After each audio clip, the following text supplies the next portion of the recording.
What's good? What's good? What's good? Welcome to the live. Welcome to the live. Life doesn't have to be hard, y'all. This thing can be a lot simpler than we make it. We finna talk about it. We finna talk about it. We finna talk about how to take the thoughts out of your head, how to take the desires out of your heart, and turn them into something tangible. What's up, Willie? We're gonna talk about how to take the thoughts out of your head, how to take the desires out of your heart, and turn them into something tangible. You could be, do, and have anything you desire. Your only limit in life is your own imagination. If you could think it, you could do it. You can't think it, you can't do it. But if you could think it, you could do it. And the good news is you could think whatever you decide to think. You are a creator. It is in your nature to create. You couldn't stop creating if you tried. What you gotta do is start creating on purpose. And creating on purpose requires clarity.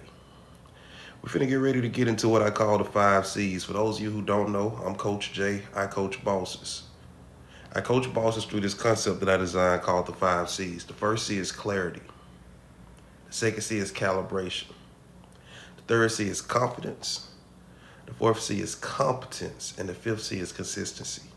If you apply these 5 C's to any problem in your life, that problem is going to disappear. Most people apply 5C, but they do it in the opposite direction. The dope thing about 5C is it's a naturally occurring phenomenon. I didn't really create it, I discovered it. I discovered it through coaching and working with high performers. I discovered it through helping people quit smoking, helping people quit biting their nails, helping people overcome anxiety, helping people overcome depression. I discovered it by looking at my successful cases and going, what happened here? I discovered it by looking at my unsuccessful cases and going, what didn't happen here? I discovered it by working on my life, working on my goals, building my businesses, and building my dreams. So I'm going to be laying that out for you guys today. Now, this is the deal that we're going to have to make. If I'm talking, I need you to be tapping the screen. This is not a podcast. This is not a TV show. This is an interaction. I could easily record a podcast. I like going live because I like the energy of a live stream. I like the back and forth of a live stream.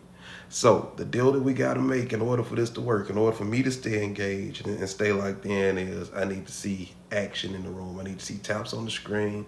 I need to see comments. I need to see questions. I require energy. So if we could do that, we can unpack 5C. I answer any questions that you got. I firmly believe that as humans, we could be doing have anything we desire. That's not just something I say, that's something that I believe. But the key is the thinking. You got to think about it. Before you can do it, you got to think it. Before you can do it, you got to feel it. And a lot of times people catch themselves trying to do stuff that they haven't been thinking and they haven't been feeling. Thinking is the prerequisite to success. Thinking is the prerequisite to success. Thinking, thinking, thinking. Where the mind goes, the body follows. And what I'm realizing is that most people don't realize that your mind is a tool. Your mind is not you. Your mind is a tool that you use. I'll say that again. Your mind is not you. Your mind is a tool that you use.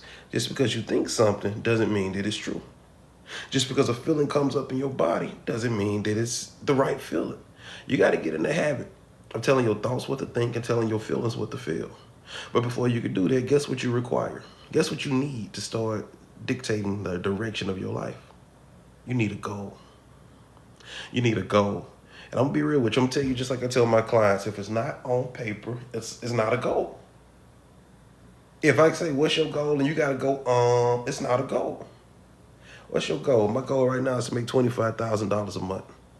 I want all 8 of my streams of income to equal up to at least $25,000 a month. I don't want to see clients on Mondays. I don't want to see any clients before 11. I want to work with 10 clients a month, put my undivided attention on those 10 clients. Everybody else fall into my group coaching programs. I want to constantly be loading people into my Dreams in Action community. I want to constantly be loading people into my 5C Growth Accelerator program. You don't got to think about a goal. Your goal should be front and center in your mind. If it's not front and center in your mind, it's not a goal. It's something that you wouldn't mind having, but it's not a goal. But it's not a goal. As you guys come into the live, introduce yourself, especially if it's your first time here. Introduce yourself. What the hell is that? trying to figure out what just happened with my phone. I've been thinking about getting me a iPhone 16. I might be about to. What is that? I don't know what that was. I thought somebody had sent a special gift at first. That was weird.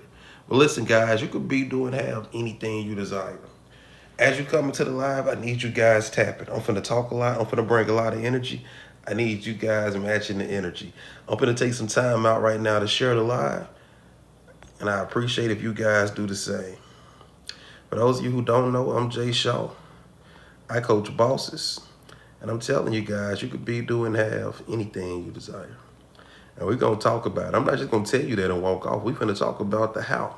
We're going to talk about how to do it, how to get it, how to take your thoughts out of your head, how to take your desires out of your heart and turn them into something tangible. We're going to talk about how to take that money off your vision board and put it in your bank account. How to take that man or that woman off your vision board and put them in your bed. How to take that car off your vision board and put it in your garage. We're going to talk about all of that. You are a creator. It is in your nature to create. But there's the deal that we're going to make. If I'm talking, I need you guys tapping the screen. If I'm talking, I need you guys tapping the screen. If you don't want to tap the screen, catch the replays. But if you want to be in the live energy, I want you participating. There is no such thing as something for nothing. And if I'm delivering value, if I'm giving you actionable steps to get you closer towards your goals, you can tap the screen. You can tap the screen. All right, I'm getting the live shared out. Give me just a moment. I'll be right back. If you guys have any questions, I'm here for you. Feel free to ask. Feel free to tap in. Let's go. We're going to give the algorithm time to realize that we're live, time to get things going and get things pumping. And we're going to head over to the whiteboard and we're going to start making this thing make sense. But the fact of the matter is, what's going on, Q? If you could think it, you could do it. If you could think it, you could do it. If you're willing to sit down and get clear about what it is that you want. If you're willing to take your focus off of what you don't want and make what you do want the center of your focus. Wrap your mind right around what you do want. No time for thinking about what you don't want. Putting your undivided attention on what you would like to have. What's going to happen is you're going to start to move towards it on accident. Your mind is a magnet. Your mind is a magnet. The things you think about start to show up. You ever thought about somebody, they called you, you go, girl, I was just thinking about you. I was just about to text you. Your mind is a magnet. You ever just knew something? You don't even know how you know, but you just knew something. You got in sync and you had a download. What if I told you you could do that on purpose? What if I told you you don't have to just wait till that happen? You can cause that to happen. But you got to work on the cause, not the effect. Okay? We got to start thinking on purpose. We got to start thinking in terms of where we would like to go, not in terms of where we've been. Now, if you want to stay where you at, keep thinking in terms of where you've been. But if you want to go somewhere else, you got to start thinking about that somewhere else. Your ideas give birth to ideas. They give birth to ideas. They give birth to other ideas. So a good idea is going to give birth to a good idea. It's going to give birth to another good idea. That's going to give birth to another good idea. And each one of these ideas is going to increase in momentum and increase in energy. But the same thing works in the opposite direction. A bad idea gives birth to a bad idea that gives birth to a bad idea that gives birth to a bad idea. And each idea is increasing in intensity. Each idea is increasing in momentum. Each idea is adding more emotion. Next thing you know, you done spiraled. But what if you could start spiraling on purpose? What if you could start spiraling on purpose? Thanks for the follow, Q. What if you could say, man, you know what? Today, I want to feel confident. I want to feel charismatic. I want to feel creative in my day. Man, you know what? I'm a really good cook. I'm confident in my ability as a chef, man. I'm confident in my ability to make all sorts of stuff. I make good stews, good gumbos, good. You saw how I picked the direction I wanted to go in. I started with a thought this big. Now, if I spend 5 minutes massaging that thought, if I spend 5 minutes working that thought into my neurology, it's going to attract other thoughts just like it. I'm going to think about other things that I'm good at. I'm going to think about other areas of life that I'm confident in. And just like when I watch a TV show, I don't got to try to laugh. I don't got to try to cry. I don't got to try to feel sad. Just watch the show. Same thing with motivation. Same thing with inspiration. You ain't got to try to be inspired. You ain't got to try to be creative. Pick a creative thought and watch the thought. Think the thought. What's going on, face? Think the thought. I want you to start thinking on purpose. If you just learn how to start thinking on purpose If you just learn how to increase your focus, man, you will change your life on accident. Thinking, thinking, thinking is the work. Thinking is the work that you got to do. If you could discipline your thinking, if you could discipline your imagination, man, you will be surprised what you could do in your life. If you could pick a thought and hold that thought, if you can get rid of the monkey mind, if you could stop your mind from running to the negative. Like, thinking positive is really important. Really, really, really important. But what's even more important is being able to turn off that negative chatter. If you could just turn off the negative chatter, you'll be surprised what you accomplish in the next 6 months. That negative chatter is what's keeping you stuck. Not knowing what you want is what's keeping you stuck. If you can get clear about what you want, if you can think about what you want, put it in the center of your mind and start focusing on it on purpose. Focus on it so much on purpose that your subconscious mind learns the pattern of focusing on it. So it's focusing on it even when you focus on other stuff. Man. You'll be surprised how you start waking up with good ideas. You in the shower, you just trying to wash your body. You're going to have a, why did I never think of that before? You can't wait to get out of the shower because you just got an idea that excites you. Guys, it's time to start thinking on purpose. I would love it for you to spend the last 3 months of this year. We got like 80 some days left in this year. If you could spend these last 80 days thinking on purpose, you'll be surprised of the energy and the momentum you could take into 2025. Thank you for them taps. Thank you for them taps. Y'all, if y'all keep tapping, I'm going to keep talking. I got a whole curriculum that we could get into. We're gonna be getting into the 5C method. Before we really get into it, I want to get the algorithm flowing. I want us to get some people here. I want us to get some energy in the room.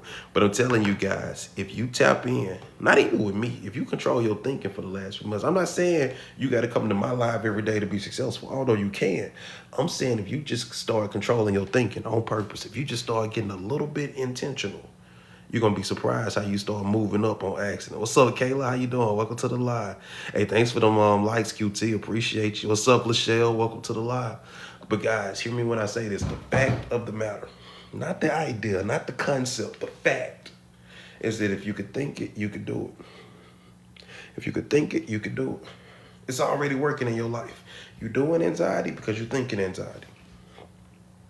It just come out of nowhere. No, it don't. There's some subconscious patterns running in the background that you're running. We got to stop that program. If you're doing procrastination, I already know you're thinking procrastination. If you're doing depression, that lets me know you're thinking depression. Every problem is a thinking problem. I don't care what the problem is. People call me, can you help me with this? Can you help me with that?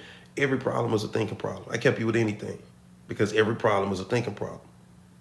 I don't care if you want your marriage to look different. I don't care if you want more money in your bank account. I don't care if you want your body to look different. I don't care if you want to be more confident. I don't care if you want to stop eating carbs. I don't care if you want to quit smoking cigarettes. I don't care if you want to quit biting your nails. I don't care if you want to be a better speaker.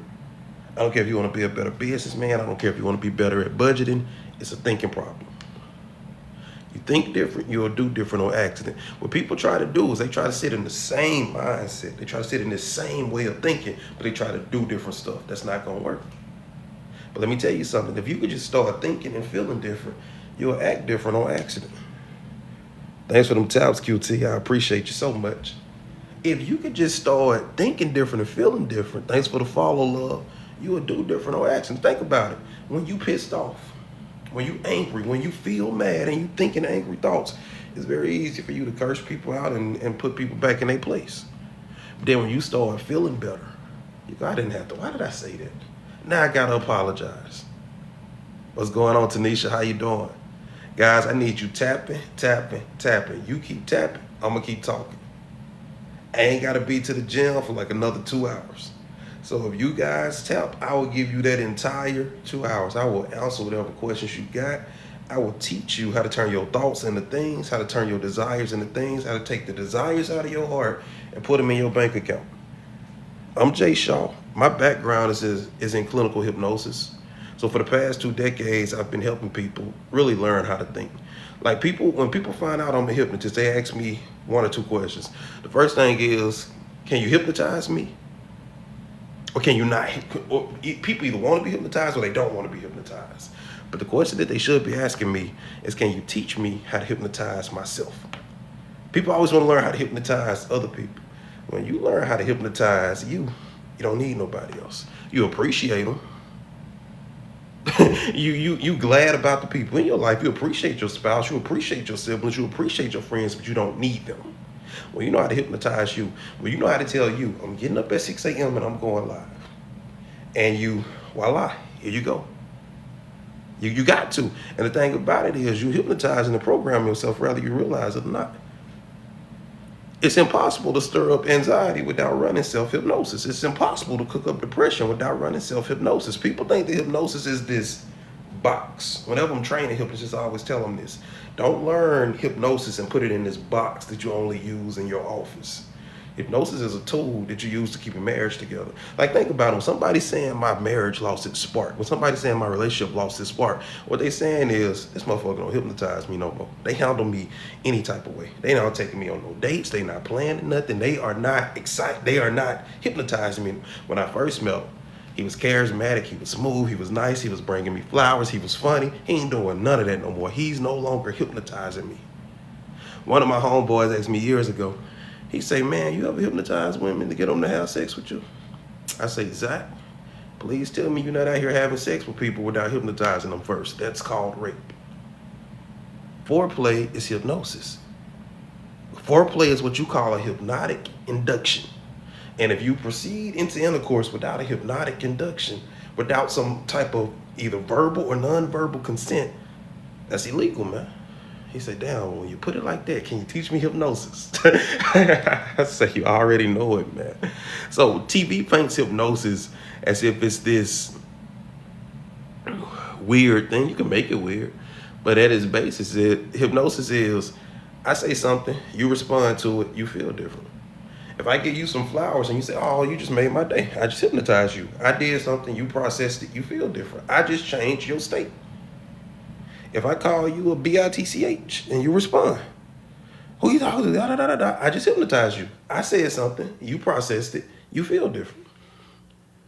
But if you walk up to your house and you notice a piece of paper on your door, it's this pink piece of paper on my door, and you get it and it say notice to vote to vacate, effective whatever 30 days from the day is. And your anxiety start pumping, your heart start going up, you start putting this narrative in your mind. That piece of paper just hypnotized you. You read it, you processed it, you feel different. That's hypnosis. If you see a commercial and you go, ooh, I want that, that's hypnosis. If you on the live and the handsome host say, hey guys, tap the screen. If I'm tapping, you should be talking, and you start tapping the screen, that's hypnosis. Hey guys, welcome to the live, tap the screen, help me out, help us get this thing up to the algorithm. What's going on? Man. Well, I know what the email gonna be about today. Why the government has people in lower state because of fear and control. Exactly. So fear is the final state to mind control. Like, a lot of times people find out I'm hypnotic. They go, don't hypnotize me, don't mind control me. Mind control is actually easier than hypnosis. Mind control is a 4-step process. Y'all interested in talking about mind control? And I teach people the steps to mind control so you can realize if they're being ran on you, not for you to go out here and mind control people. But do what you do. It's this thing called karma that sort it all out. It's like, this helps you so much on your manifesting journey. You don't gotta be the mindset police. You ain't gotta be the balancing thing out police. This thing called the law of attraction. It's this thing called the law of vibration. That thing, fairness is on autopilot. You do not gotta get out here and regulate nothing.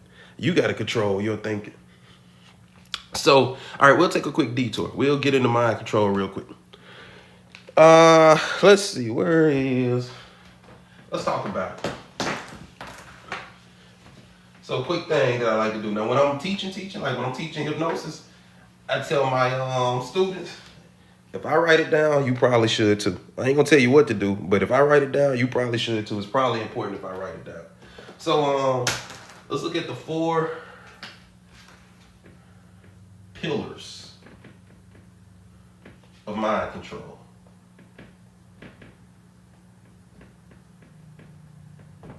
The 4 pillars of mind control. Okay, so first thing you want to do when you mind control somebody is you want to get them sleep deprived. You want them sleepy. When you go to sleep, the mind sorts itself back out. The mind puts itself back in balance. The mind gets what we call your sleep number back up. And the lower your sleep number, the less quality you're thinking. When you sleeping and you go into REM state, you dream in 3 stages. This last stage of dreaming is called venting. And venting is where you release stuff. Like, you ever had an argument with somebody, and after the argument, you think of something you should have said? Like, you ever had that feeling? You be like, oh, you know what I should have said? You damn near want to go start the argument back up. Some of y'all petty. Some of y'all will be like, and another thing, like, we had this argument 3 hours ago. Get off my phone, person. What's wrong with you? But you ever had that feeling? I need you guys tapping. I need you guys tapping. Okay, so your body is designed to get rid of that energy. That energy has to go somewhere. So your third stage of dreaming is what we call the venting stage. If I'm keeping you from getting into that third stage of dreaming, you never get to vent. So you eventually get into what we call sensory overload. Conscious mind can only hold 5 to 7 things in consciousness at a time. So if you filled up with stuff from yesterday, you didn't get to vent and process and let go of stuff from yesterday, and you're coming into that day. Then I do that to you again, and I do that to you again. I'm setting up a situation where we can really have a party, and I can get you to do things that you probably typically wouldn't do. So that's the first pillar.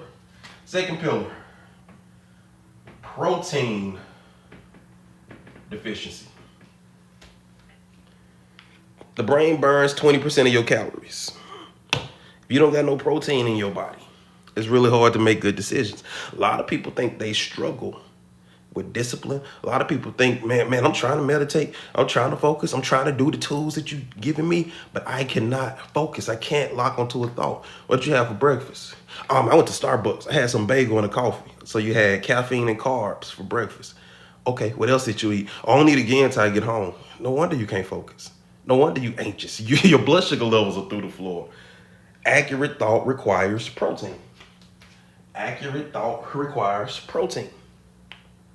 You don't got protein, you're not finna think accurately. When people schedule a session with me, they receive an email. In that email, I'm telling them before they show up to their first session, I want you to show up hydrated and eat a protein dense snack right before you get here. If you fast, and I need you to break fast today. I need, because a brain with protein and a body with water is a brain that's ready for change. A protein-starved brain is hypnosis is a tape, but boy, it's gonna take us a month of sessions to do what we could have did in one session. Get some protein in your body.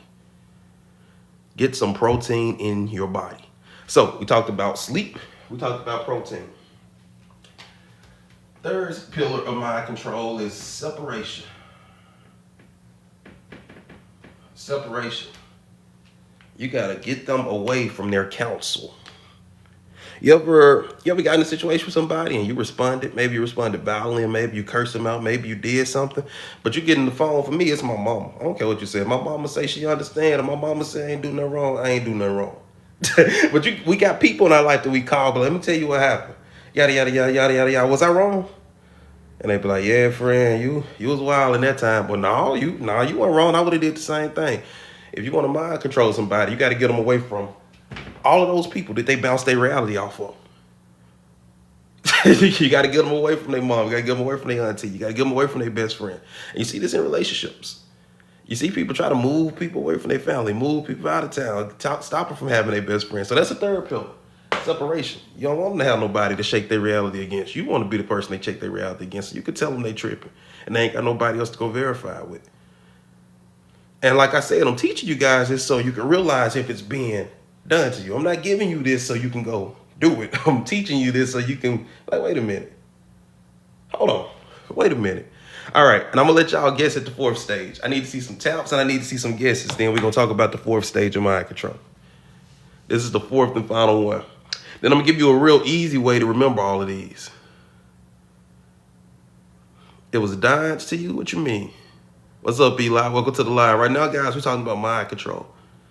I don't know what we're going today. We're going to talk about whatever y'all finna talk about. But we got a deep bag of resources over here. We're going to have some fun. You're going to leave here with some valuable, life-changing information. Oh, it got done to you. Okay. Fourth stage. I got you now. Fourth stage. Give them something to fear. Give them something to fear. Afraid? This is why the government wants you scared. This is why the government wants you stressed out, because when you're scared, you sit down and say, what do I do next? You're currently working on changing your mindset. You're in the right place, princess. If you haven't already, hit that follow button, tap the screen, and listen, and you're going to change your mindset on accident. You're going to change your mind on just by being in here.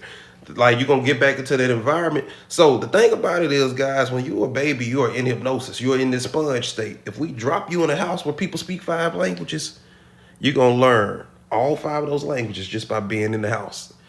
This is the magic of what happens in this life. I'm a hypnotist. I know how to put you in that state where you just learn by being in the room on accident. If you just sit in here and tap the screen and listen, it's going to be things that go into your subconscious mind. And it's just like when you're watching a movie. You ain't got to try to laugh. Just watch the movie. You ain't got to try to get excited. Just watch the movie. If you just watch the live, if you just open your ears, open your heart, tap the screen and watch the live, you're going to notice your life starting to change before your eyes. You're going to notice your mood starting to go up. And when your mood go up, your ideas ain't got no choice but to go up. And when your ideas go up, your energy ain't got no choice but to go up. And as your energy go up, you start attracting better ideas. And as you start attracting better ideas, you ain't got to make yourself do it. You want to do it. I wake up with things that I can't wait to get on live and talk. How do you get out of bed and go live at 6 a.m.? I got something I can't wait to talk about. Now, if my thoughts were not what they were, and my energy was not what it was, and my mood was not what it was, I would still be in the bed. Because I went to sleep thinking a certain way. I woke up feeling a certain way, and I want to get on here and share this feeling with as many people as possible. What's up, Gigi? Welcome to the live. Hey, Kelly. So yeah, keep tapping the screen, keep listening, and watch what happened with your mood. The dope thing about the body is, so your subconscious mind is feminine. You don't tell it what to do. You just give it what it needs to do what you want it to do. I'm gonna say that again. You don't tell your body what to do. You just give it what it needs to do what you want it to do.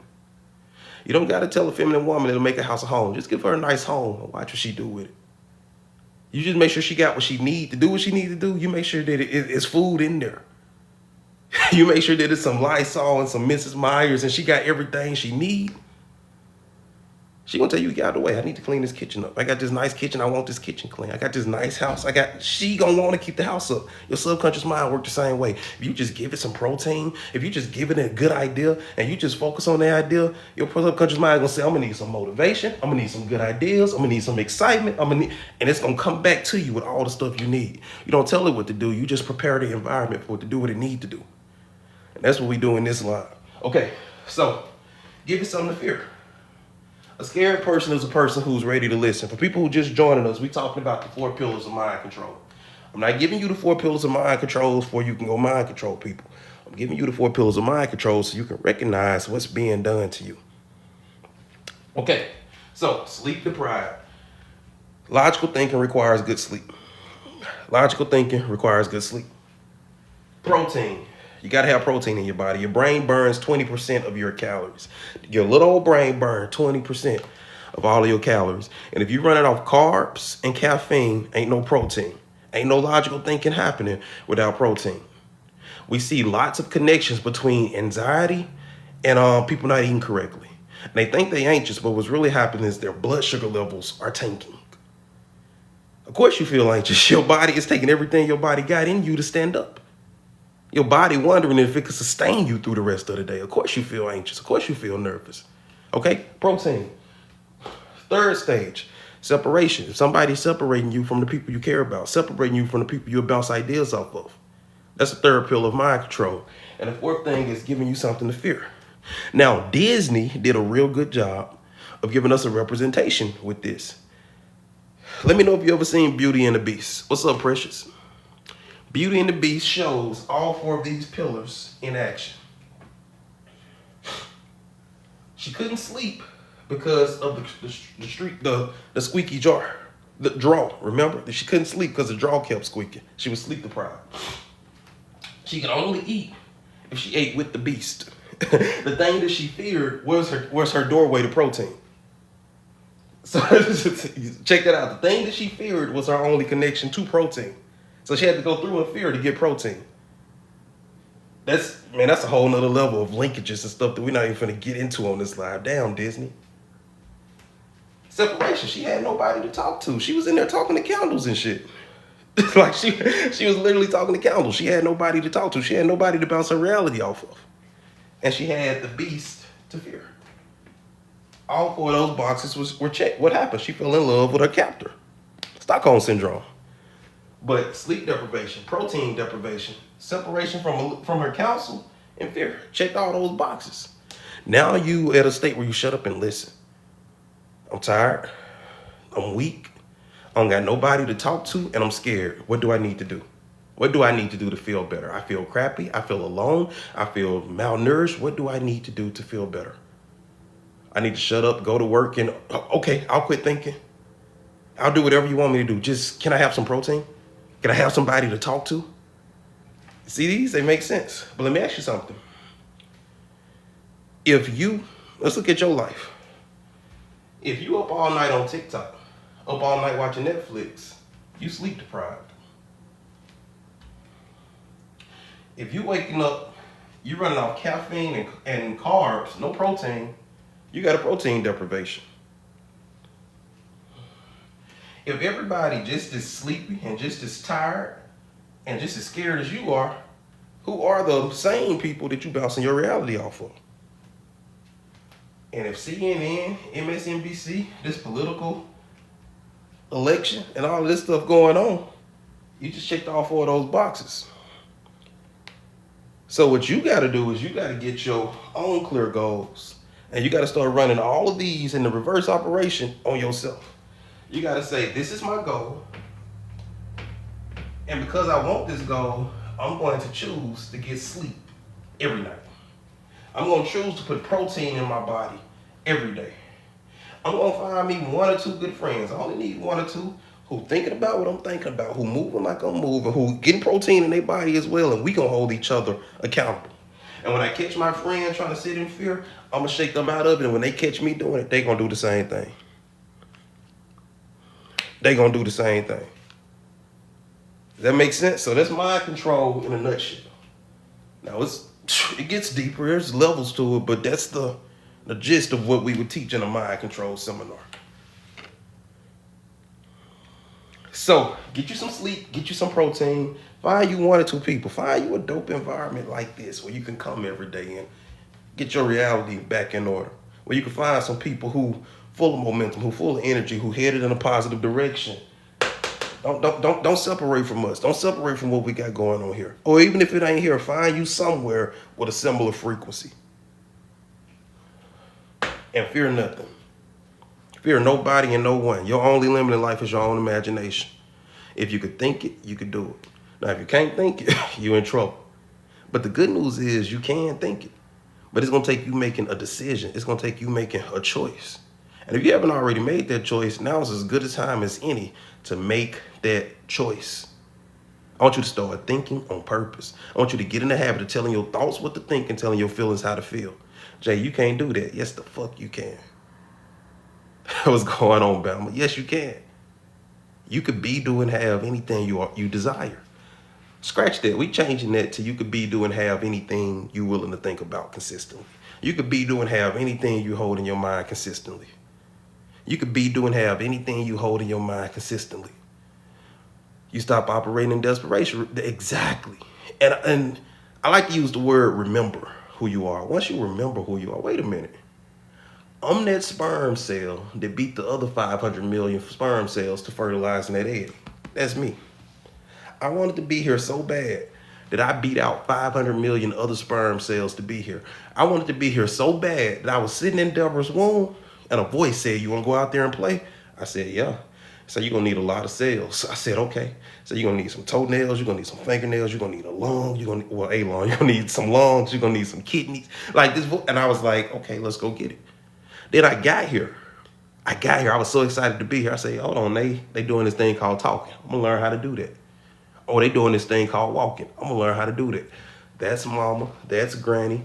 Okay, that's my Uncle Collie. And I'm in here. I'm the dumbest I'll ever be. Think about that. At your dumbest state, you was learning at a crazy rate.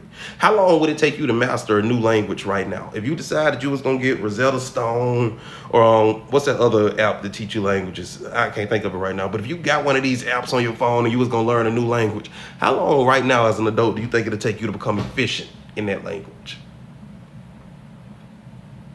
I like that, Balma. Balma said, become unavailable to the wrong things so you can become more available to the right things.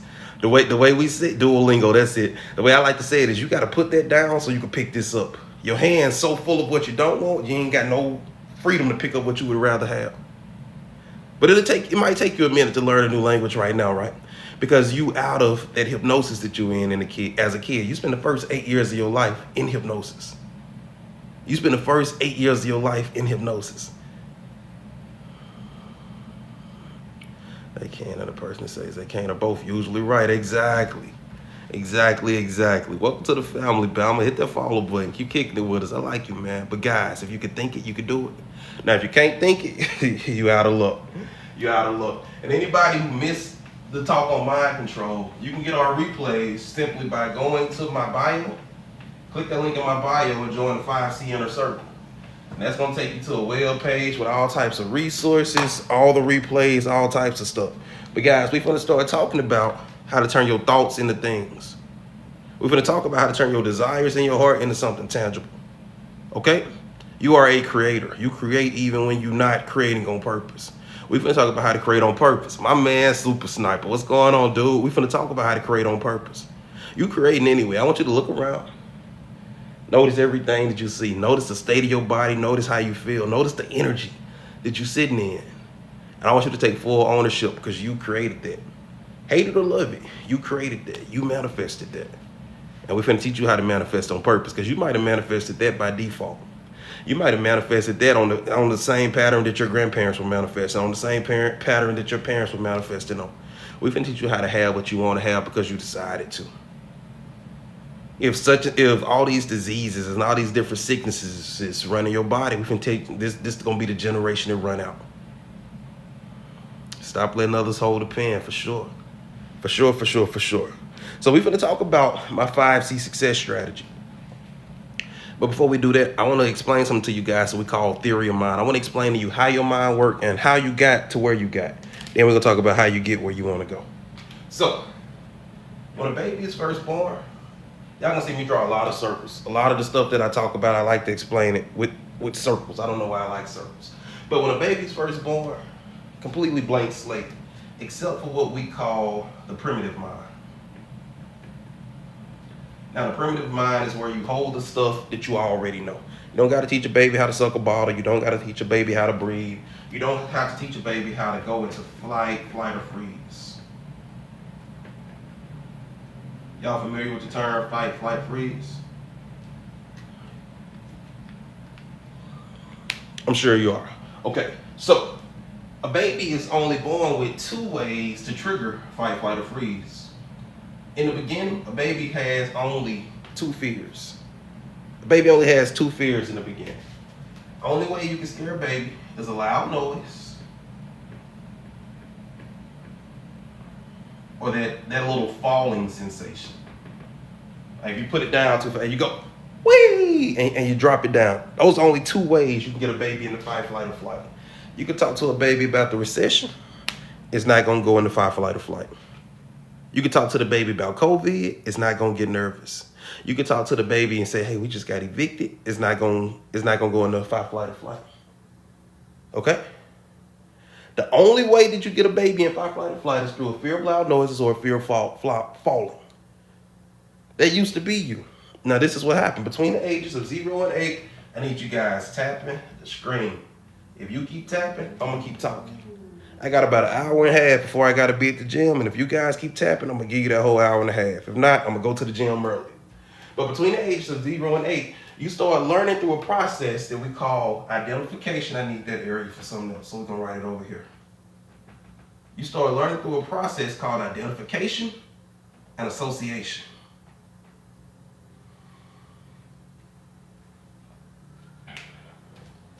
What color is this? Gotta hit 20K. Run it up. Ain't no reason not to. What color is this? I think it's a slight lag on the live, so we gonna wait. I want y'all to catch up with where we going. This is red. How do you know this is red? Let me tell you how you know this is red. Through identification and association. Years ago, somebody sat you down and said, you see this? You see this little Nikki? You see this little Nisha? This is red. This pattern of lighting, this vibrating of lighting is what we call red. You identified it and you made an association to it. You identified this vibration with the word red. Okay, that's how you learned it. And what did they use? They tell it to you. Think they told it to you once or maybe a few thousand times? Through association. Your teacher was telling you, your mama was telling you. Sometimes you got an older sibling, your older sibling might tell you. Your uncle come to the house, he say, hey girl, you know your colors? You don't know your what colors is. That's red. And they pat you on the back and they praise you. You start learning early on that if I identify and associate the right things, I get to be a part of the group. If I can learn to identify and associate the right things, they gonna treat me a little bit better. Okay, so you spend the first 8 years of your life making identifications and associations. If you grow up in a house with a dog, you love this dog, you cuddle with this dog protects you, you make positive associations towards the dog. You get attacked by the dog, you might make negative associations through the dog. Now, we don't see the world as it is, we see the world through our sunglasses. If I got on positive associations, I see a positive world. When I'm looking through my negative associations, I see a negative world. Two people can lose the same job. One person gonna go, man, you know what? I was really thinking about starting my business. Anyway, they gave me this little severance check. That's $20,000. I mean, ain't a lot of money, but that's enough to hold me up. You know what? This is a blessing. Another person could be, man, my life is over. What I'm gonna do with $20,000, man? That's what, 5-6 months of pay? They finna tax that. Man, my life is over. Same situation, different set of associations. So in your childhood, what you think was happening if every time you went to the store, your mama say, look, we're finna go in the store, don't touch shit, don't ask for shit, you're not getting shit. Who had that happen before? Listen, we're on a budget. Mommy only has enough money for groceries. We're gonna go in and get food. Maybe next time you can get a toy, but today it's just not in the budget. It's don't touch nothing, don't ask for nothing, you're not getting nothing. Okay, so these associations don't just disappear. People be in my office 30, 40, and 50 years old. They think they upset because their husband not taking out of the trash. It's these associations that happen between 0 and 8. Him not taking out the trash might have been a trigger, but you don't go sleep in the guest room over trash. It ain't happening. So what's happening in our adult life is things that's triggering. These things happen between the ages of 0 and 8. You think it's your boss. Your boss remind you of somebody from your childhood that you met in this phase of 0 to 8. What's going on, Cynthia? How you doing? Keep tapping, guys. Y'all keep tapping. I'm going to keep talking. I'm going to keep pouring. I'm going to keep reminding. I don't teach, I remind. Everything we're talking about, you already know it at some level. Okay, now at the age of 9, what happens is you develop what we call the critical mind. The critical mind is like a bouncer. And what it does is it protects these associations. The critical mind is like a bouncer and it protects these associations. And your critical mind is half subconscious. I've been doing hypnosis for 2 decades and the word conscious still whoops my ass. It's the craziest thing in the world. I have to slow down every time I spell it. And it's half conscious. Now, our subconscious mind is 98% of our thinking potential. Your subconscious mind is what's controlling every organ in your body. Your subconscious mind is what's making your heart. It's what making your lungs long. Seem like you got more work to do? You ain't got a lot of work to do. You got more playing to do. You got more clarity to gain. You got more excitement to get. You got to get more. So that same emotion that you feeling right now, like think about it. A thought triggered that feeling. A thought triggered that sentence. That whole sentence, a thought gave birth to that sentence. So that feeling of, man, I got a lot of work. I thought I had stuff to do. Now I really got stuff to do. You got to get the type of thought that say, this shit finna be fun. This shit finna be, you mean I could be doing have anything I want? You mean that's not just for people who look like that and were born over there? You mean I can have that? This little black boy from the projects, raised by a single mama, can run multiple businesses, can coach people from all over the world, can work with professional athletes. I can do that? Then that's gonna give birth to another sentence. That's gonna give birth to another type of energy. Then you get in this mindset where it ain't something you gotta do, it's something that you get to do. Like, it'll be different if I had to go live. My energy would be different. My delivery would be different. But I got to this state through thinking a lot of thoughts that put me in a mindset where I get to go live. I got a really, really, really attractive woman laying in my bed, that it would be really easy to stay and lay next to her till shit 10 a.m., 11 a.m. But I started using my mind in a way that made the live, at least momentarily, a more exciting place to be. But if I would have let my thoughts took another route, I would not be on this live right now. Thinking is what we got to control. You don't got to control your body. You got to control your thinking. Your thoughts control your body. You ever been in a situation where you don't want to laugh, but something in you say, that shit funny. You're like, hold on, I can't laugh right now. Something say, I don't care. That's funny. Or you ever been in a situation where you don't want to cry, but something in you say, hey, it's time to cry. You say, I don't want to cry right now. You blinking, you trying to distract yourself. If that's something inside of you say it's time to cry, it ain't nothing you can do about it. That, my friend, is the 98%. The 98% gets what the 98% wants. Let's go through the rest of this, and then we're going to talk about how to change it. So the conscious mind is that remaining 2%. So let me ask you a question. If you put 2% up against 98%, who you think gonna win? For sure, Goddess. For sure. But look, this is the part that a lot of people miss with manifesting. You ain't gotta purposely change the words. If we change the vibration, the words gonna change themselves. Because if you change the word, but the vibration that created the words is still the same, source don't hear what you say, they hear what you feel.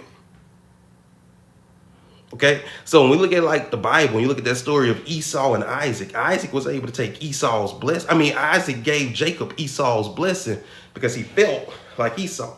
Isaac was blind, he couldn't see. So the way he would tell which son he was talking to is by how they felt. That's how he told his sons apart. So he was able to take his brother's blessing because he felt like his brother. Not because he sounded like his brother. Not because he looked like his brother, but he felt like his brother. You got to feel like wealth. You ain't got to look like wealth. You ain't even got to talk like wealth. When I first started doing what I do, I did not look like wealth. To some people, I might not even look like wealth now. They problem, not mine. But I felt wealthy. I was broke. I was busted. I was disgusted. Didn't have 2 pennies rolled together. But I felt wealthy. You might can tell by the way I look, but you can tell by the way I felt. Feeling, as Neville Goddard would say, feeling really is the secret. Feeling is the secret. Okay, so got the subconscious mind, 98%. Got the conscious mind, 2%. Conscious mind runs off of logic, reason, analysis, willpower, and decision making. Logic, reason, analysis, willpower, decision making. That's the 2%. And believe it or not, that's what most people use to try to solve their problems. They try to make sense of it. They try to reason it. Well, it's not fair why they got that. They got that because they daddy gave it to them. My daddy gave me $1 million. I would have it too. They use analysis. They using these eyes. Well, I see this amount in my bank account is nowhere near this amount. This is impossible. They using the 2%. But even if you convince the 2%, 98% of you still ain't bought in. Keep up. We almost here. This 98% runs off of 2 things. Well, 3. It runs off of feeling, emotion, and memory. Subconscious, the 98%. The 98% runs off feeling, emotion, and memory. Okay? Let me see a red heart if you're in a relationship. Let me see a green heart if you're in the process of attracting your relationship. Let's see something. Let me see a red heart if you're in a relationship. Let me see a green heart if you're in the process of attracting you a relationship. And let me see a yellow heart if you got all the relationships. You like, hey, I got enough love to spread around. Just give me a yellow heart. Years ago, I would have dropped a yellow heart in here on y'all head. All right, for sure. Okay. So created, you attracting yours, princess, you got yours. Okay. Now, I want you guys to, my people with these red hearts, I want you to think about your partner.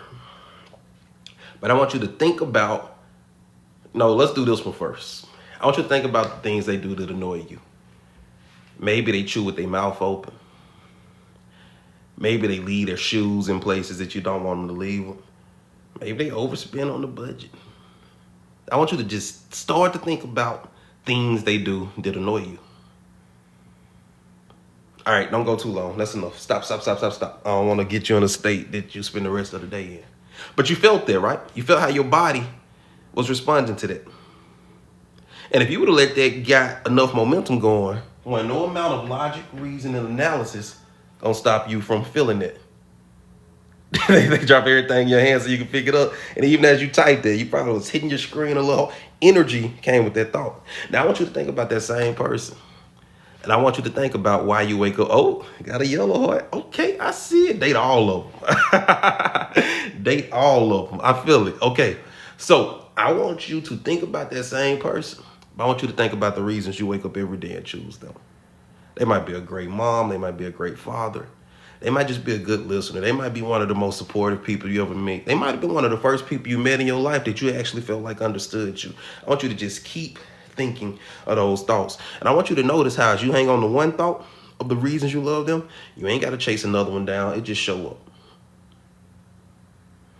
And you go, oh, yesterday they did this. Last year they got me this for my birthday. Oh, they took me on. Just keep thinking. Kind, caring, loving, funny. She understands me. And you had different energy as you type that sentence than when you type that sentence, right? But that, you see that there, my friends? That's how we control the 98%. We control the 98 through feeling, emotion, and memory. A lot of people try to use logic to take themselves out of a funk. I've met guys, man. So a lot of people come to me for like confidence development and self-esteem development. I've had guys walk in my office, 6'5", a few $1 million in the bank account, nice car outside, like attractive guys. They come down and sit on their couch. Man, I feel worthless. I feel like nobody is attracted to me. I don't feel good. And it makes no sense, man. I go to the gym every day. I work out. I got money. And like girls try to talk to me, but they don't really like, they trying to use logic to come out of this funk. When the funk is in the 98%, it's not about, it don't make sense because it's not a 2% problem. It's a feeling, emotion, and memory problem. I got to get you feeling different so that you can start thinking different. Then you'll start acting different on accident. But the 98% is what's keeping you stuck. The 98% is what's holding your manifestation hostage. It's already there, but the 98% isn't allowing it in. Hold on, what was the yellow heart? I thought that was happy with being single. Oh, no, the yellow heart was you got them all. You got you 4 or 5 of them. 7 kids, that's what's up. See, Princess still going. That's what we call the law of momentum. Every thought, believe it or not, every thought started out small. Oh, so yeah, that's what we call a Floridian slip, niche. Let me find out. Yeah. I know you can keep going. The dope thing is you can keep going in either direction. But as a conscious creator, you're going to start choosing. When we get into 5C, we're going to talk about that magic question of what would I rather have? That's the question that when I start asking that question, that's when I start creating on the life I desire. When I start asking myself, what do I want? When I would look at what I want, every time I look at something I don't want, I instantly go, what would I rather have? And what's the path of least resistance to get it? Let's keep moving. So this is what happens. You got all of these associations that you made between the ages of 0 and 8. Some positive, some negative, yada, yada, yada. You got all of these associations, and these become what we call known associations. And known associations are just associations that we no longer question. What's this? What color is this?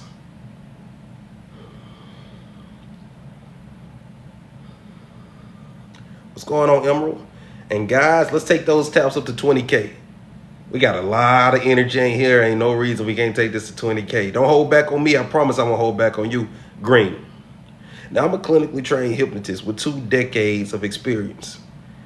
I could convince you that this was blue, but man, it would take some time. It would take some energy. We'll have to get you. Well, if you're a somnambulist, we could get you there. If you're not a somnambulist, we'll have to revert to other methods. But you know that this to be green because of repetition. You know that this to be green because it's been told to you over and over and over and over and over again. It's been associated. So if I come say, hey, this is blue, this is what's going to happen. Your critical mind is going to flip out. That thought going to come in. I'm going to say, hey, that's blue. And your critical mind going to go in here, find that association and say, no, this association say that's green. You got to go. It's going to kick it right out. It's going to kick it right out. But let's say you got a money belief block. Let's say You got some associations around here. Let's say you was one of those kids. Don't ask for nothing, don't touch nothing, you're not getting nothing. Let's say you was one of those kids. You had a few instances where you woke up and the lights might have been off and the power might have been off. And you heard your mom on the phone talking about it's never enough money to go around. It's always more money than money. I can't win for losing. I'm working 2 jobs, I'm still barely making, and this man not helping me take care of this shit. It's never enough money. Let's say you got a lot of those negative associations around money. Then you come in this crazy man's life and he's saying, hey, you could be doing have anything you desire. If you could think it, you could do it. You right here, you can have that pile of money if you're just willing to think about it. The logic, reason, and analysis going, that makes sense. It is reasonable that if you think it, you could do it. He made a good point. When I watch TV, I don't gotta try to laugh. So the 2% going, okay, I believe that. 98% going, wait. All of this over here, get out of here. Get out of here. So the question becomes, how do we bypass the critical mind? How do we bypass the critical mind? How do we use our logic, our reason, our analysis, our willpower to get a new idea? The 2% loves the idea. The 2% is excited about the idea. When people book sessions with me, it's usually they got an idea in the 2%, but they don't know how to get the 98% on board. So our work is bypassing the critical mind. Definitely helps that with prayer. Prayer is one of the quickest ways to open the critical mind, but you gotta pray correctly. Most people mess up prayer because they, instead of informing God or source, however you choose to relate to it, they get in there and they have a long dialogue about what they don't want and why they don't want it. Like when my daughter comes to her father and she asks for things, if y'all know my content, if you've watched me stream, you've heard this story before. When my daughter asks me for things, my daughter come in there and she go, Daddy, I just saw this dollhouse on TV, and when I get it, I'm gonna put it right beside my other dollhouse, Daddy. I'm gonna put it right beside my other dollhouse. And my other 5 Barbies, they gonna live in the old dollhouse, Daddy. And my other 10 Barbies, they gonna live in the new dollhouse because it's bigger, Daddy. And as her dad, as her creator, I'm going, get your shoes on. What is this dollhouse on Amazon? This dollhouse at Target. Where's this dollhouse at, baby? Her daddy going, Jay, she don't need another dollhouse. She already got a dollhouse. Her birthday in 3 weeks, Jay. Why is she getting a dollhouse? Because she excited about it and she already know where she gonna put it at. My baby's trying to build subdivisions in her bedroom. I want to help. I'm a creator. I want to create. And my mini creator is trying to create. And the only thing she needs is a little bit of this. Baby, pick a card. Go get your dollhouse. Now, imagine if that same little girl came in my room. Hold on, we got to let TikTok know that I'm still live. There we go. Imagine if that same little girl came in my room and went, Daddy, that other dollhouse that you got me 3 years ago, it's stupid. And I'm too big for that dollhouse. I don't want that one anymore. I don't want it. I saw a new one and I want that one. I'm like, you little ungrateful heathen, get out. And that's how most people pray. God don't like my life. I can't keep doing this. If you could just, God, I just got this idea. Actually, you know I got the idea because you gave it to me. Thank you for this idea, God. Thank you for this vision. And I know that just like you gave me the vision, you're going to give me the rest of the idea. And as this thing pick up momentum, I'm not just going to change my life. I'm going to change the life of my future generations. You got to start praying, and you got to get under the influence of what you want and then pray. You don't pray from under the influence of what you don't want. You pray from under the influence of what you like. That's what faith is. Faith is getting under the influence of what's not even here yet. But a lot of people put their faith in the failure, and you praying, but you praying with your faith in your failure. So you praying, but you praying from under the influence of what you don't want. You praying, but as you praying, you talking about how stupid the old thing is. You talking about why you can't. Talk about why you want it. Talk about. And I'm telling you, when my daughter is in that locked in state, I can't say no to her.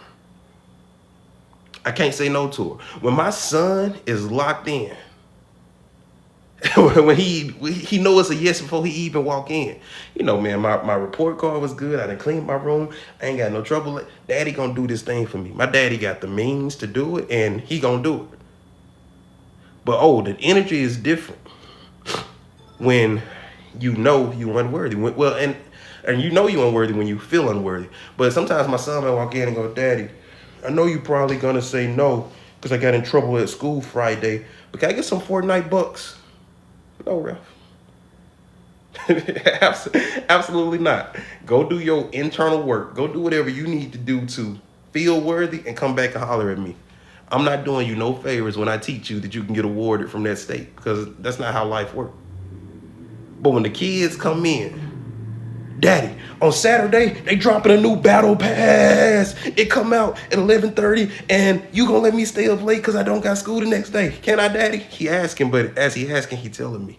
And the energy already there is if I said yes. It's very hard for me to say no to my kids when they in that state. But when they expecting a no, when they expecting a no, it's very easy to, like you already said, you already powered. So I don't change nothing by telling you no. But when they locked in, when they turned up, when they already enjoying that thing that ain't here yet, it's very hard for me as their father to say no. And I believe that our Father works the same way. I come to God with this good idea and I'm excited about it and I'm already making plans and I'm ready to kick it into gear. God like, ooh, that's what I sent you down there for. I sent you there to create and you create. I want to help. I want to help. And that's when you find yourself in that flow state. So, we got this new idea. I need you guys tapping. Let's run these numbers up. We need energy, we need energy, we need energy. I got to be at the gym in about an hour. And I'm saying an hour. It's actually about 45 minutes. But I'm my own boss. I work for me. What they going to do about it? Okay, so you got this new idea. And you want to get this idea into the 98%. But the critical mind isn't allowing it in. How do we get a hold in the critical mind and get the critical mind to let us go in here and start turning some of these negative associations into powerful affirmation? Getting some of these negative thoughts around money, getting some of these negative thoughts around love, how do we start changing those into positives? Give me some ideas. What y'all got? What are some of your tools for making new associations in the subconscious mind? We're going to change these back to negative because we ain't did the work yet.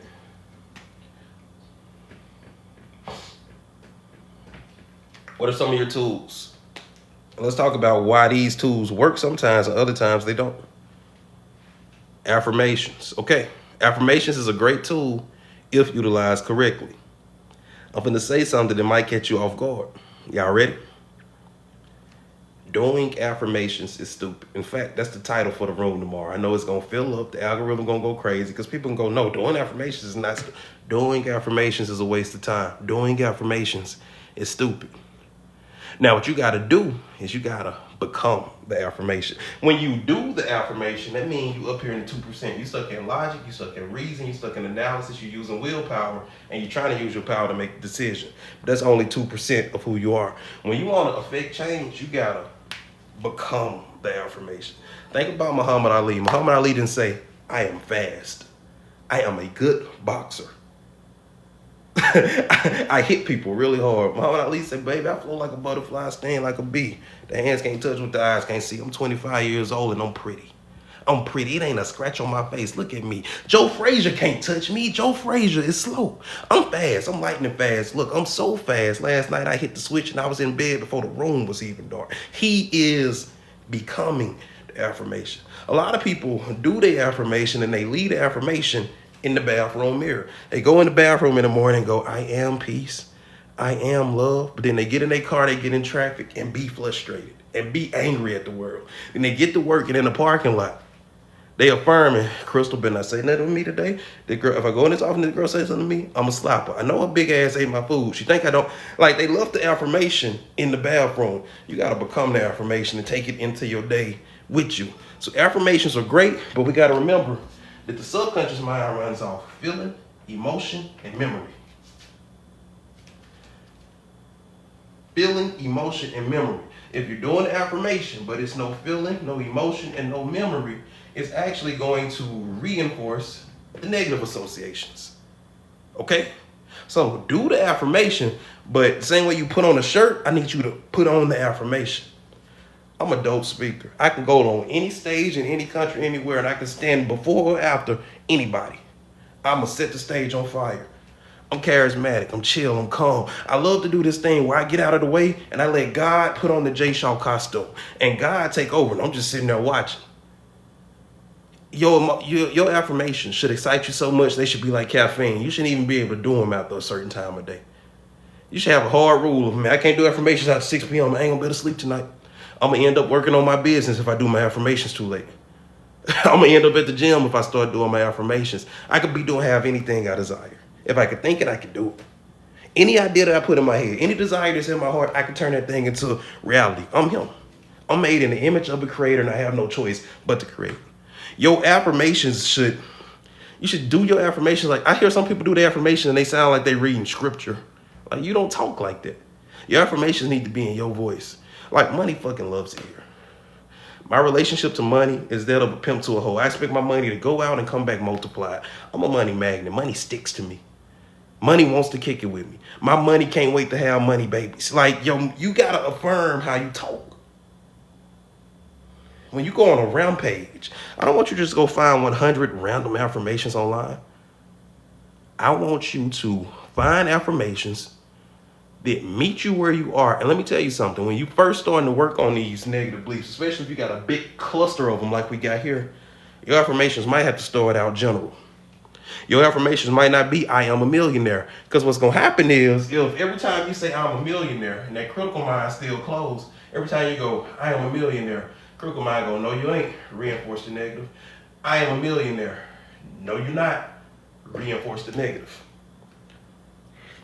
So you might have to start with something general like, I got the potential to do more than I'm doing. I'm smart. I'm creative. I'm full of good ideas. Other people do it. Why can't I? If you put my hand and LeBron James' hand under a microscope, you can't tell them two hands apart. I'm made out of the same stuff as LeBron James. I'm made out of the same stuff as Bob Proctor. If Bob Proctor can do it, why can't I? I can do this stuff. I'm going to start holding myself more accountable. I'm going to start taking more action. I'm getting 1% better every day. The better I get, the better I feel. The better I feel, the better I get. So you see how I'm affirming around my money.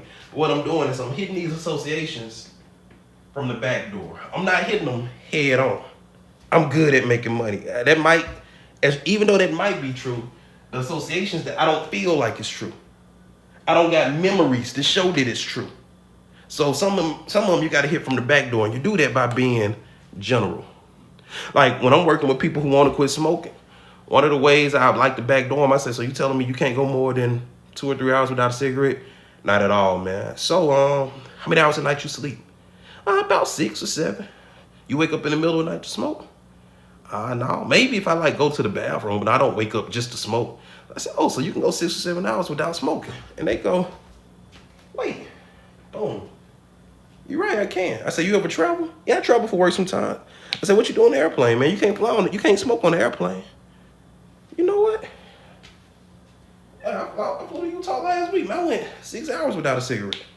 How was that for you? Man, I was trying to make my flight and working on my presentation for when I landed. I wasn't even thinking about it. Oh, so you can go 6 hours without even thinking about it. That's interesting, man. But that's the magic. What we doing is slowly taking those associations and putting lines through them. But that's what I call the backdoor method. I'm not hitting it head on. I'm finding other examples where that same thing is true. And we using that to make the new associations. Does that make sense? So as you crafting your affirmations, if every time you do the affirmation, you can feel a negative association fire off, you got to find a way to backdoor that one. You got to get more general. You got to stop being specific. Now, you can get as specific as you want as long as it feels good. But the instant you start feeling like you forcing it, it's time to get more general. It's time to pull back a little bit. Is that making sense? Hey, we up to 21,000 taps. I appreciate y'all, man. Keep them taps coming. Keep those taps coming. All right. And if you haven't hit that follow button, please, please, please hit that. We go on here every morning at 6 a.m. Well, Monday through Friday, 6 a.m. All right. Another way that we can start we got to clean this up a bit. It's too much going on. So take a mental screenshot. You see all of this stuff? I'm going to put a circle back, but let's get this cleaned up a little bit. Let's start with a fresh board. So we gonna get us still use a circle. That's more of an oval, but that's a circle. And I'm gonna see, do y'all remember these regions of mine? What's this down here? What's this 98%? This bigger portion down here. It's not drawn to scale, but that bigger portion. What portion of the mind is that? Pop quiz. Pop quiz. Subconscious. I love it. What's this middle section right on top of that? I'm gonna just say SC for subconscious. What's the little skinny script right on top of that?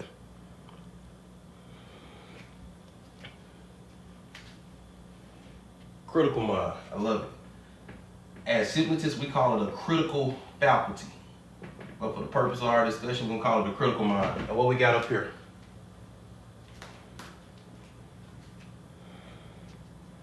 And it's going to be times where I make you guys say it. Because if I say it, you might hear it. If I say it, you might get it. But if you say it, oh man, it locks in. If you say it, your neurology starts to play with it. That's right, the conscious mind. All right. So, subconscious mind runs off of feeling, emotion, and memory. So let me show you something. This is a shortcut to success.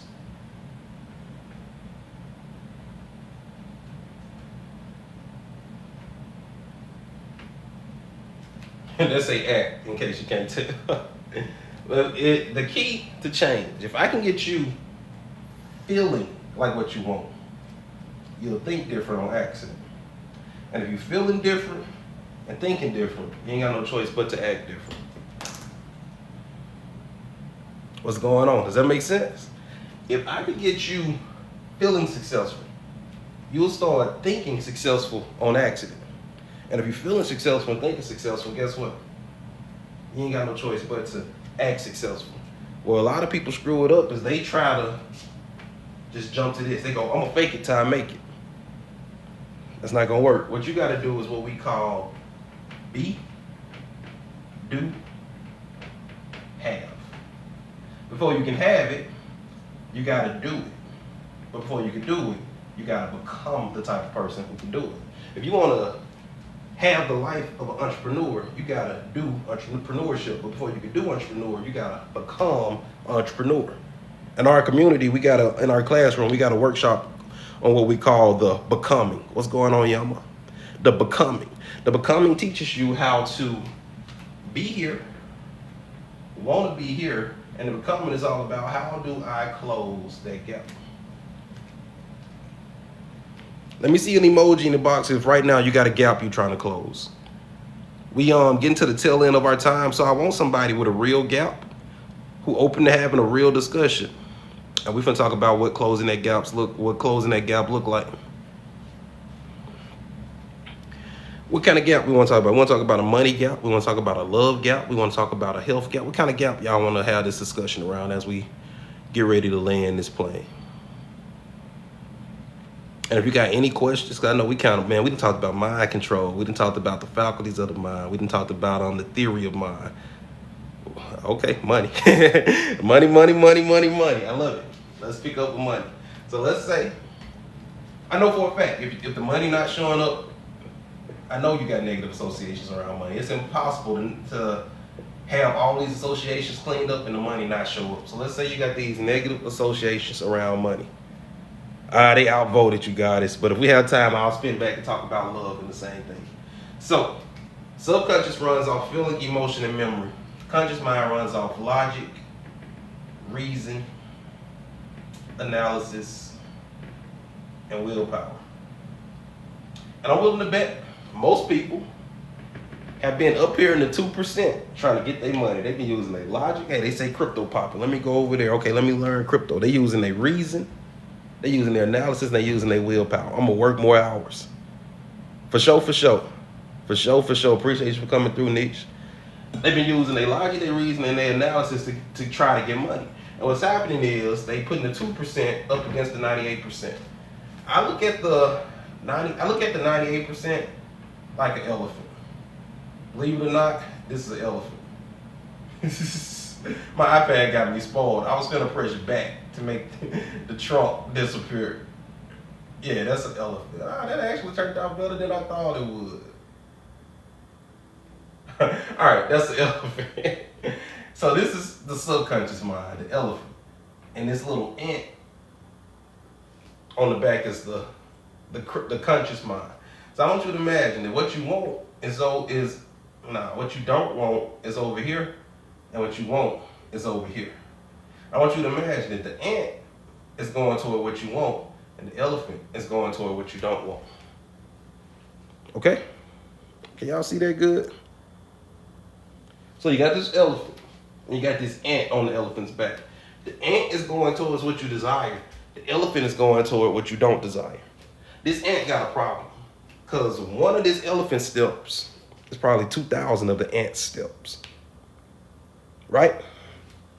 So what we got to do if we ever want to get over here is we got to convince the elephant to go this way. And if we just can convince the elephant to go that way, the ant don't even got to move. The ant can sit back and kick his feet up, and the elephant will walk over to the desire. So if you in a money block right now, this is you. The elephant is walking towards what you don't want. And the ant is on the elephant's back, running, trying everything to get to where it want to be. It ain't going to make it, because the elephant can take 3 steps and undo what the ant been doing, working on for the last 6 months. So how do we get the elephant to go this way? So we got to start turning these associations into positives. Now, one of the ways that we talked about getting new associations is through affirmation. But we talked about how the affirmations only work if they stir up feeling, emotion, and memory. If it don't do that, it's not going to make new associations. So other tools that people use are, let's talk about some of the other tools real quick. We got affirmations, we got vision boards, we got incantations. What's some of the other manifestation tools? You got focus wheels, you got journaling, scripting. What's some other tools that y'all like to use for manifesting? And real quick, while y'all typing that, let's talk about what manifesting actually means. Most people don't know what manifesting means. When you look up the word manifest in the dictionary, it actually means to make clear or obvious to the mind. It don't mean to hope for. It don't mean to wish for. It means to make clear or obvious to the eye or the mind. So even right now, you manifest. If it's obvious to you that I'm broke, it's obvious to you that I don't got enough, it's obvious to you that things aren't working out for me, that's what I'm manifesting, because that's what's obvious to my mind. So one of the tools that you got to start using is you got to start finding evidence of right here, right now. How am I supposed to find evidence of abundance when I don't got any money, Jay? I don't know. Do you got 2 eyes that work? Can you hear what I'm saying right now? You at least got a cell phone. Did the sun come up for you this morning? Is there oxygen outside for you to inhale and exhale? Are the planets the perfect proximity that they need to be for me? Do you realize the amount of miracles that had to take place for you to be here, right now? And this is, we were talking about that backdoor method. This is how you backdoor your lack mindset. You don't look at your abundance in terms of money. Like, I realized that my ideas is where my money come from. I literally get paid for my ideas. So if I got ideas, I got money. So if I look at my bank account, the bank account getting low, I say, ooh, time to put some new ideas to work. Time to put new ideas to work. I want you to stop counting the money that you lack and start counting. Where is your abundance at in your life? Is your abundance in your children? Is your abundance in your support system? You got to take your attention off of what you don't want and get crystal clear about what you would rather have. What do you want? What does the conscious mind words say? I know the first one say, logic, reason, analysis, willpower, and decision making is supposed to be on there, but it's not. So DM would be decision making. Logic, reason, analysis, willpower, and decision making. But let's talk more about the faculties of this subconscious mind. It runs off of feeling, emotion, and memory. Let me tell you something.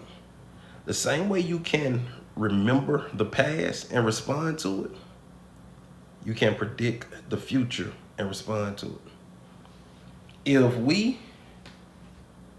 let's say that this is a TV. We're gonna go old school TV, the one your grandma used to have to sit on the floor. Got them two little knobs right here. She probably had an antenna on the top of that boy. Yeah, we're gonna go old school TV. Okay? Now let's say you turn this TV on a sad movie. Let's zoom that in a little bit.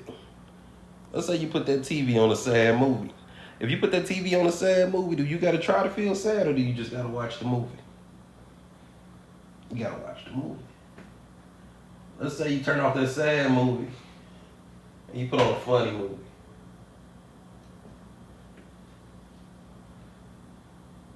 Do you gotta try to laugh or do you just gotta watch the movie?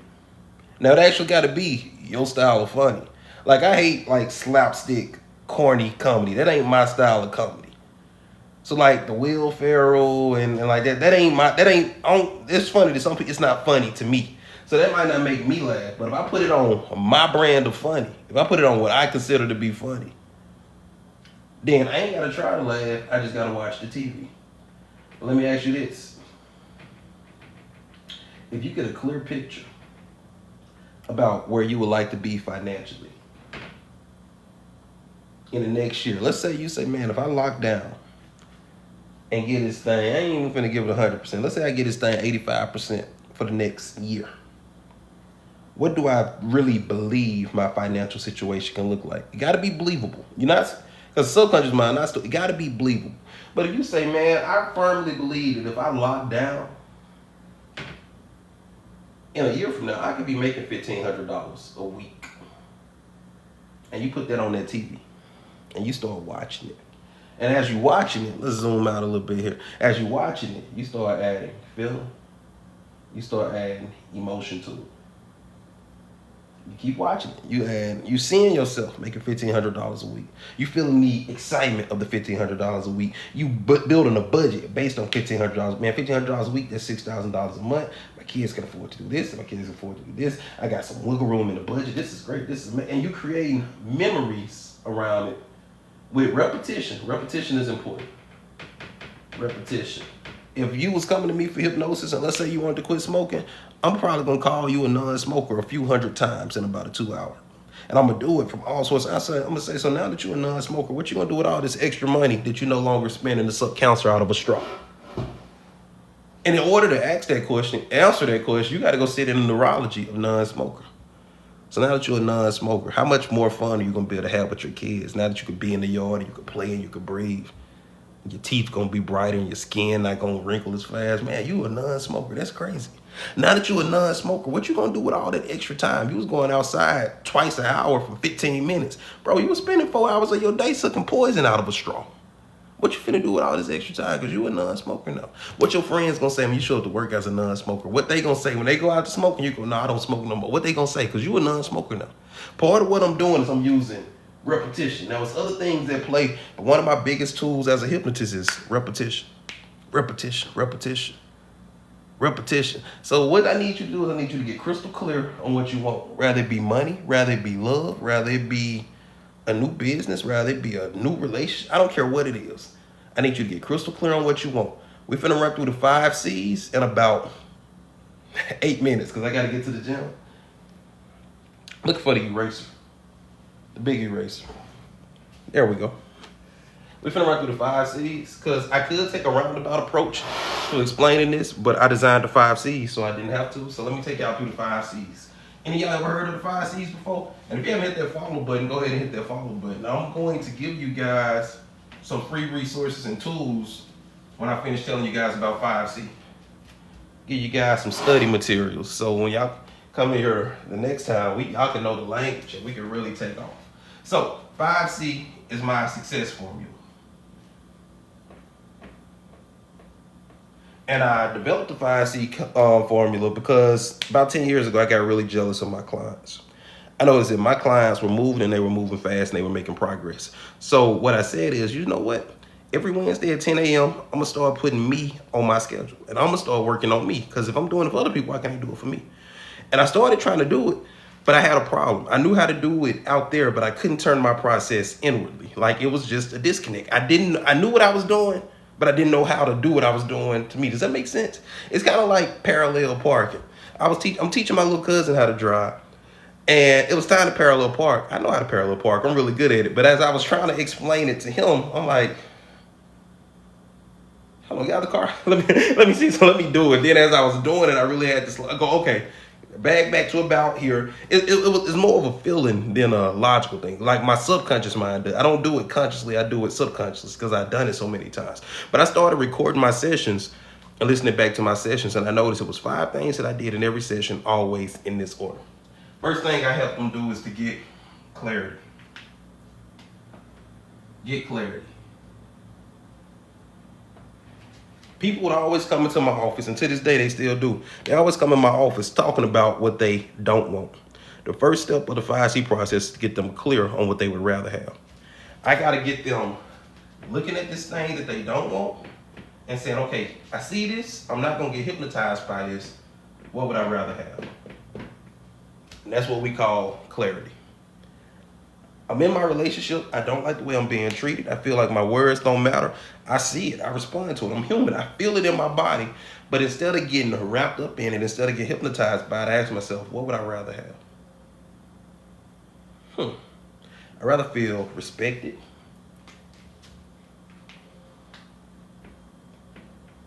I'd rather feel valued. I want to feel like I matter. I want to feel like I'm part of a team. So I help them start getting clarity. Okay, so now we know what you want. My next question is, how will you know when you have it? If you woke up tomorrow and you were respected, you were valued, and you mattered, and you were on a team, how would you know? We would do more things together. I would look forward to coming home. I would get this energy sometimes they walk in the room. I mean, we would still have disagreements and stuff, but we would have these disagreements respectfully. We will listen, we would hear each other out. So you got to get clarity. You got to get clear about what you want, and you got to get clear about how will I know when I have it. It got to be measurable. So that's the first C, clarity. Any questions about clarity? What's the roadmap to clarity? Look at what you don't want. Ask yourself what you would rather have. List out what you would rather have. And then next box is, how will I know when I have it? What's the measuring stick? If I got a lack of money, I got a shortage of money, I want more money. I want enough money to pay my bills with ease. I want enough money that my kids can do all the activities that they want to do. I want enough money that if somebody I care about, somebody in my inner circle needs a little bit of help, I'm in a position where I can help them. That number is $25,000 a month. I want $25,000 a month. I want $25,000 a month. How will I know when I'm getting it? I know I'm getting it when I'm making $6,000 to $7,000 a week. I know I get it when I see the notifications on my phone. I know I get it when my computer software is saying this, and this. I'm looking at what I don't want. I'm saying, what would I rather have? I'm listing out what I would rather have. Then I'm saying, how will I know when I get it? What are the tangible things that have to be there? That's clarity. Our next C is calibration. Calibration is all about getting under the influence of the clarity. Most people got clarity about what they don't want, so that's what they calibrate to. They calibrate to what they don't want. When you're using the 5C strategy, you're going to get clarity and you're going to start to calibrate to what you want. Calibration simply means to put your attention on it. Let's go back to Grandma's house. Grandma got a nicer TV this time. We're going to put her some little buttons down here at the bottom. And we're going to give you the remote. That's the remote, all right? That's the remote. Now let's say you use this remote and you got this picture on this TV of what you want. You want more money. You want more freedom. You want the feeling of success. Now, if you just put your eyeballs on that TV and start watching it, that's what we call calibrating. Calibrating is about thinking about it often. And when I'm calibrating, I'm not thinking, a lot of people make this mistake. I'm not thinking about the absence of it. I'm thinking about having it. I'm thinking about moving towards it. A lot of people go, man, I do it all the time, but you're doing it from under the influence of what you don't want. I do my affirmations every day. You do your affirmations, but you do your affirmations. But as you're doing them, you feeling the lack of the thing. You feeling, I want this thing that I don't have that's not here yet. But I'm going to do my affirmations so I can get this thing that's not here yet that I don't have. But I'm going to do my affirmations because I really want this thing that I don't have. So you saying the right stuff, but you giving off an energy of lack. You're going to start watching your vision. You're going to start watching your dream, but you watching it and you literally feeling the excitement of having. You are calibrating to the idea. So the one thing that you got to learn about the subconscious mind is that it works by this pattern of familiar and unfamiliar. The subconscious mind doesn't do good and bad. It works by familiar and unfamiliar. If it's familiar, I pull it close. If it's unfamiliar, I push it away. So if money is unfamiliar to you, if freedom is unfamiliar to you, success is unfamiliar, you got to start thinking about it because that's how you make it familiar. You got this part of the brain called the thalamus, and the thalamus is responsible. Well, it's responsible for a lot of things, but in the sense we're talking about right now, it's responsible for sensory information. The things you bring in through the senses is processed in the thalamus. You know what else comes in through the thalamus? Things you imagine. The brain can't tell the difference. I'm not going to say it can't tell the difference, but it goes in the same pile. The stuff that happens in real life and the stuff that you imagine goes into the same pile and activates the same nervous system. That's why you can watch TV, and even though you know it's not real, it can still make you cry. Even though you know it's not real, it can still piss you off. Boy, when I used to watch them old seasons of Power, I used to want to whoop Tyreek ass. And it was people in real life trying to fight this little boy.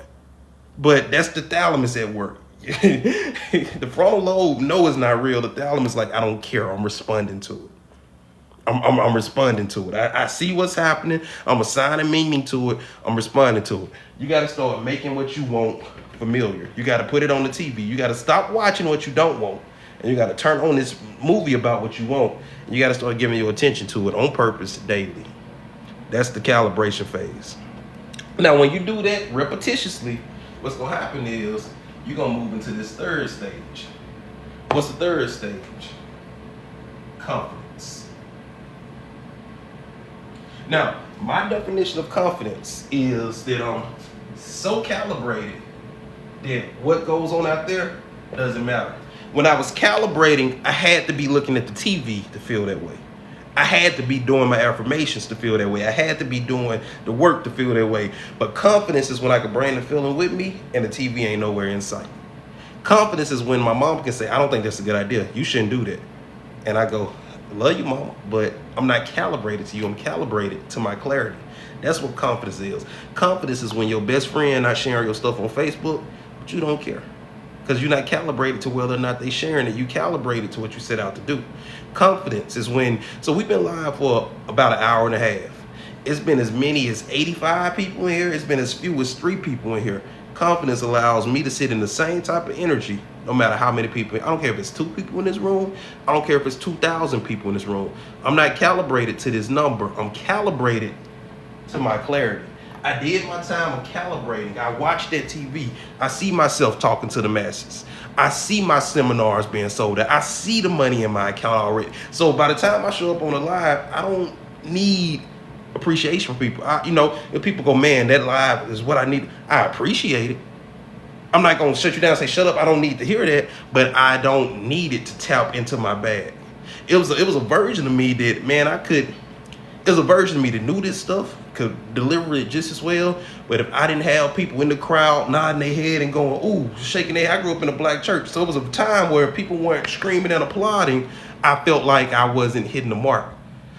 But as we developed the 5C, I realized that what my successful clients was doing is they was getting clear about what they wanted. They were getting calibrated to it. And they were so calibrated and confident in it that it didn't matter what they said on CNN. It didn't matter what they said on MSNBC. You go into a recession, I'm not. I got a clear picture in my mind of where you headed. And I'm not going to let a picture of a recession replace this picture that I got in my mind. So that's what confidence is all about. Confidence is being so good, so calibrated that you can take it with you. And you could be in the midst of circumstances that you don't like, but it don't matter because you're not calibrated to that circumstance. You calibrated to this. But if you don't got this, most people don't have this. They don't got clarity. They don't know what they want. What's going on, Doc? Most people, imagine this. How crazy would it be if you got in the Uber and said, don't take me to the mall. I hate the mall. It's too expensive. Who you think paying $250 for one pair of shoes? I'm not. And all those teenagers there, ain't nobody watching them. They stealing, they fighting. Don't take me to the mall. You like going to the mall? That's stupid. Why you like going to the mall? You in the back of an Uber, but you having a conversation about where you don't want to go. Or imagine going to a buffet. You love steak. You love potatoes. And instead of going to the buffet and fixing you some steak and potatoes, you going, why they got liver and onions? I hate liver and onions. Who put that here? Why is that here? You eat that? Ugh, why you eat that? And you gonna put your sweets on the plate with your salty? Why are you doing that? Why don't you go fix your plate and sit the fuck down? Sorry. But the creator in me just like, go create. Like, stop complaining and start creating. You're not a waiter, you are a creator. You didn't come here to wait, you came here to create. But creation requires clarity. Before you can start creating, you got to get clear about what you want. And if you want to be a good creator, you want to create it fast, the faster you calibrate to it, the faster you can create it. So you got to put these two together. And if you put these two together repetitiously enough, you will accidentally become confident in the calibration. People reading books about how to be confident. They want techniques to be confident. Well, if I breathe this way, I could be confident. If I have this type of body language, I could be confident. If you get clear about what you want and you start thinking about it and you make it familiar to your mind and you create the neural network and get those neural networks fired together and wired together, you're going to be confident on accident. And can't no book teach you how to do that. Can't no presenter teach you how to do that. Confidence is a subconscious decision to remain calibrated. That's the foundation of success. Clarity, calibration, confidence. Step 4, competence.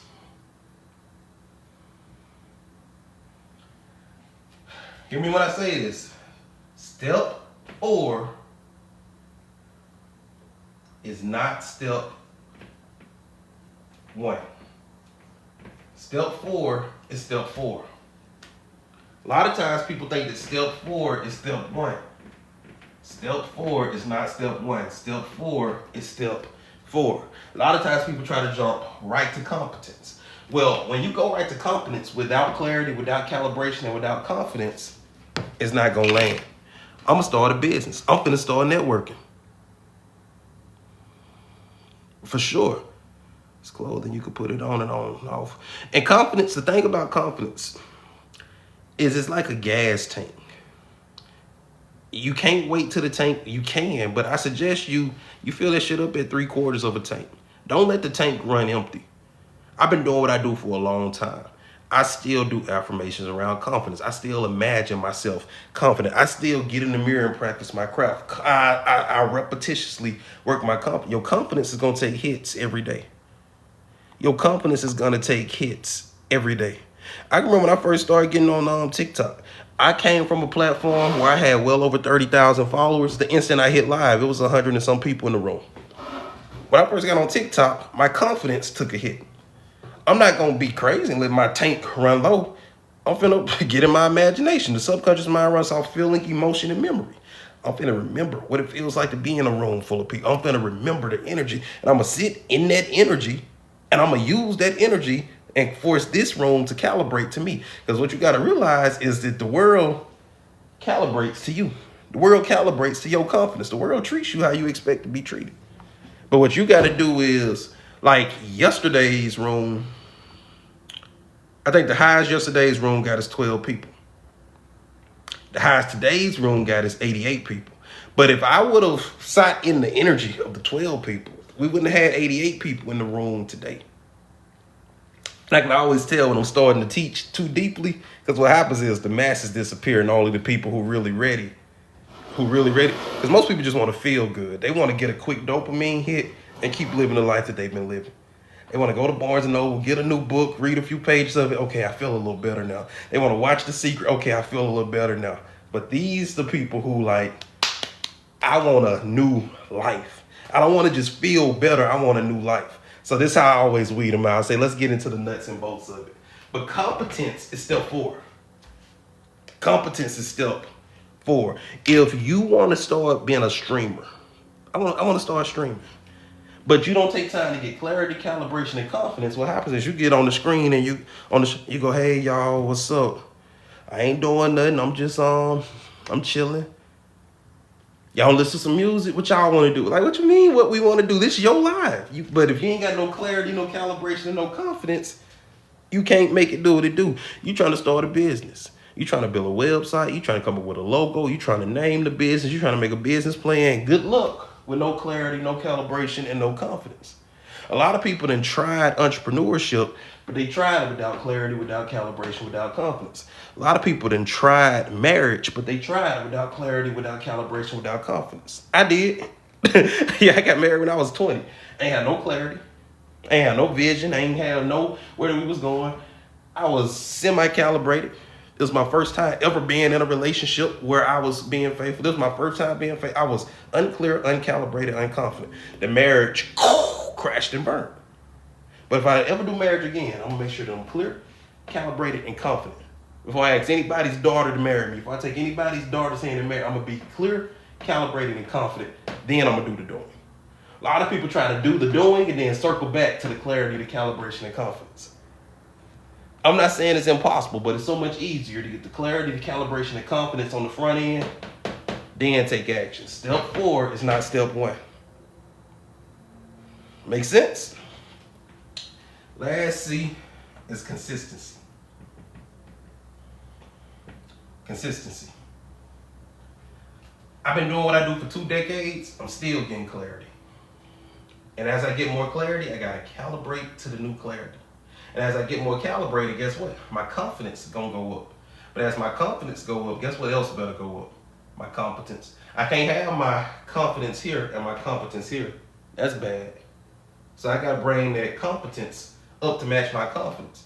Then I make it to the end, I go right back to the beginning. That's the 5 C's, guys. You could throw this at your marriage. You could throw this at your money. You could throw this at your weight. You could throw this at your health. You could throw this at any area of your life that you want. Get clear about what you want. Get calibrated to it. Get confident in the calibration. Then do whatever it takes. Read whatever books you got to read. If you need coaching, get coaching. If you need to go back to school, go back to school. But I don't want you going back to school without clarity, calibration, and confidence. I don't want you investing in a $8,000 coaching program without clarity, calibration, and confidence. Even if it's my $8,000 coaching program, I don't want you investing in it without clarity, calibration, and confidence.